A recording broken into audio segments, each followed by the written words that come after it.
Cassie ne savait pas trop que faire. Il a donc prié et a fini par baptiser Maria et son mari. Ensuite, il a inscrit Maria au programme de formation de disciples que suivent tous les nouveaux membres. Grâce à ce programme, Maria a appris des vérités bibliques qu'elle n'avait pas apprises lors des réunions. Aujourd'hui, Maria et son mari sont des membres fidèles et actifs de l'Église dans leur village isolé d'Amazonie. Gersiane, une femme de 38 ans, Gersiane s'est adressée au pasteur Cassie après une réunion. Quand j'étais enfant, j'allais à l'église, dit-elle. Adolescente, j'ai quitté l'église. Mais ce soir, j'ai décidé de revenir à l'église. Par l'intermédiaire de l'église flottante, Dieu a déclaré une autre âme pour son royaume. Enfin, Mr. Polo n'a jamais quitté l'église.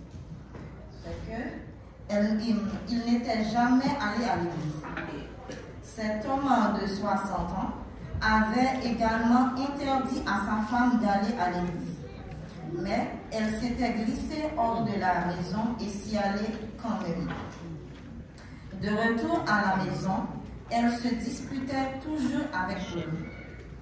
Elle pensait que son mari n'irait jamais à l'église.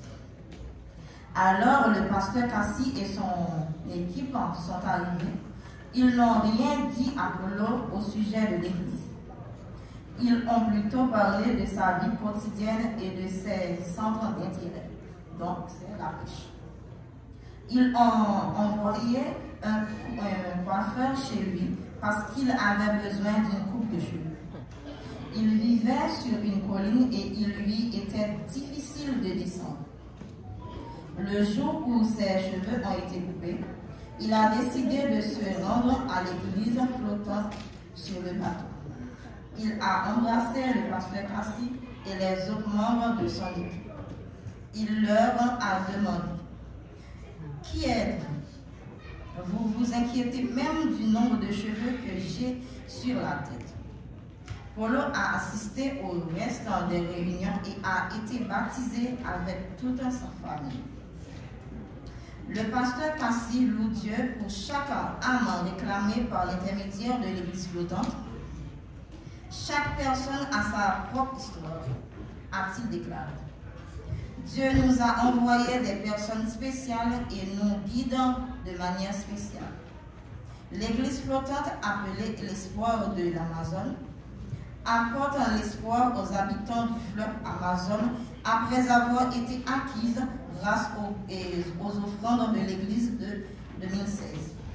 Merci pour votre générosité dans les offrandes qui bénéficieront ce trimestre à la division sud-américaine pour des projets qui seront réalisés au Brésil et au Chili. Ensemble, nous pouvons travailler à répondre à la bonne nouvelle du retour de Christ. Amen.